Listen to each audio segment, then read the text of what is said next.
When I was young, I thought my country was the best on the planet. And I grew up singing a song called Nothing to Envy. And I was very proud.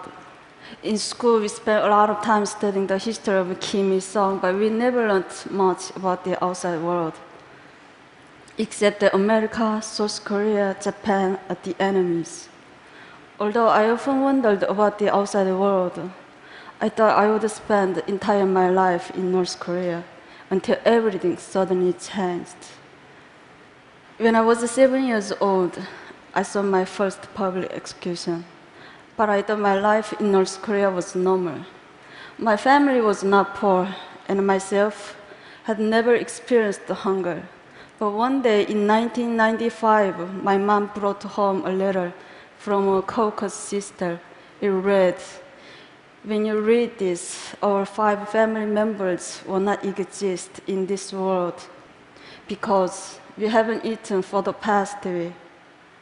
We are lying on the floor together, and our bodies are so weak. We are waiting to die."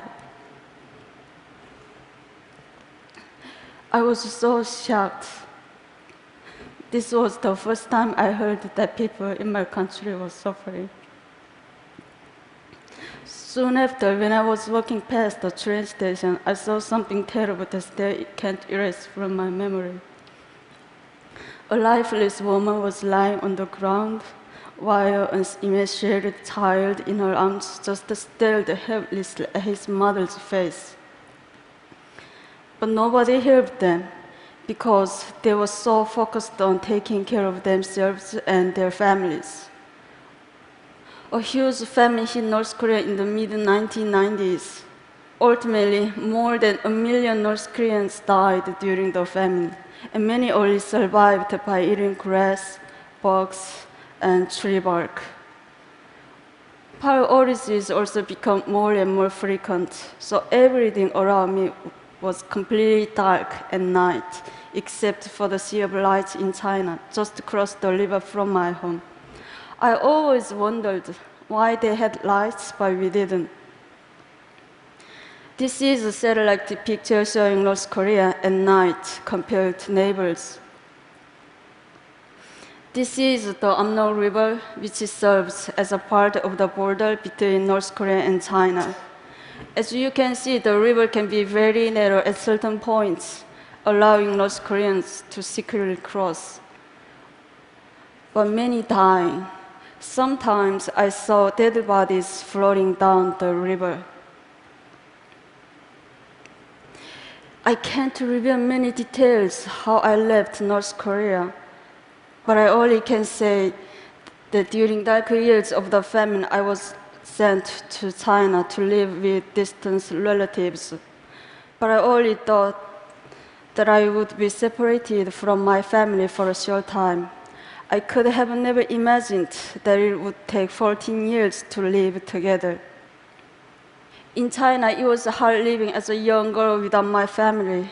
I had no ideas what life was going to be like as North Korean refugees. But I soon learned it's not only extremely difficult, it's also very dangerous. Since North Korean refugees are considered in China as illegal migrants, so I was living in a constant fear that my identity could be revealed and I'd be repatriated to a horrible fate back in North Korea. One day, my worst nightmare came true when I was caught by the Chinese police and brought to the police station for interrogation. Someone had accused me of being North Korean, so they tested my Chinese language abilities and asked me tons of questions. I was so scared. I thought my heart was going to explode. If anything seemed unnatural, I could be imprisoned and repatriated. I thought my life was over. But I managed to control all the emotions inside me and answer the questions. After they finished questioning me, one officer said to another, "This was a false report. She's not North Korean." And they let me go. It was a miracle. Some North Koreans in China seek asylum in foreign embassies, but many can be caught by the Chinese police and repatriated. This group was so lucky. Even though they were caught, they were eventually released after heavy international pressure. These North Koreans were not so lucky. Every year, countless North Koreans are caught in China and repatriated to North Korea, where they can be tortured, imprisoned, or publicly executed. Even though I was really fortunate to get out, but many other North Koreans have not been so lucky. It's tragic that North Koreans have to hide their identities and struggle so hard just to survive. Even after learning a new language and getting a job, their whole world can be turned upside down in an instant. That's why after 10 years of hiding my identity, I decided to risk going to South Korea. And I started a new life yet again. Settling down in South Korea was a lot more challenging than I had expected. English was so important in South Korea, so I had to start learning my third language. Also, I realized there was a wide gap between North and South. We are all Korean, but inside we have become very different due to 67 years of division. I even went through an identity crisis. Am I South Korean or North Korean? Where am I from? Who am I? Sadly, there was no country I could proudly call my own. Even though adjusting to life in South Korea was not easy, but I made a plan. I started studying for university entrance exam. Just as I was starting to get used to my new life, I received a shocking phone call. The North Korean authorities intercepted some money that I sent to my family, and as a punishment, my family was going to be forcibly removed to a desolate location in the countryside.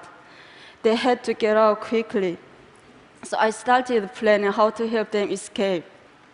North Koreans have to travel incredible distances on the path to freedom. It's almost impossible to cross the border between North Korea and South Korea. So ironically, I took a flight back to China and I had to told the North Korean border. Since my family couldn't speak Chinese, I had to guide them. Somehow, through more than 2,000 miles in China and then into Southeast Asia. The journey by bus took 1 week, and we were almost caught several times.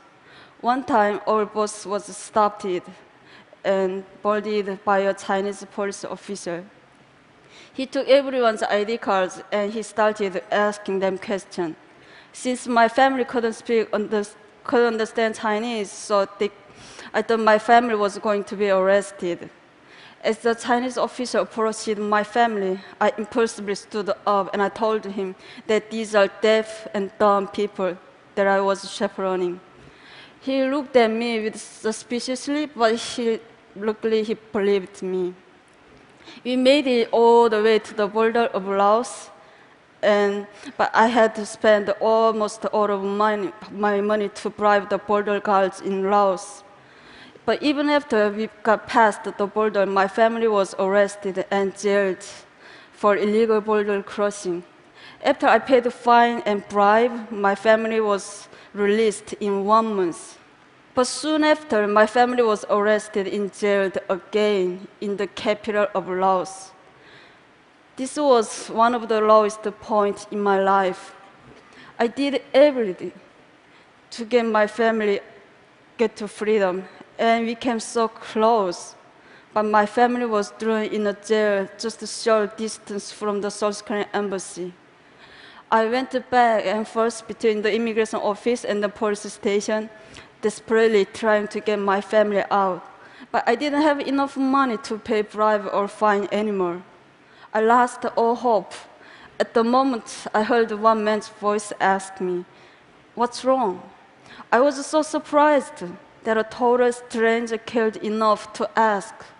In my broken English and with a dictionary, I explained the situation, and without hesitating, the man went to the ATM and he paid the rest of money for my family and 2 other North Koreans to get out of jail.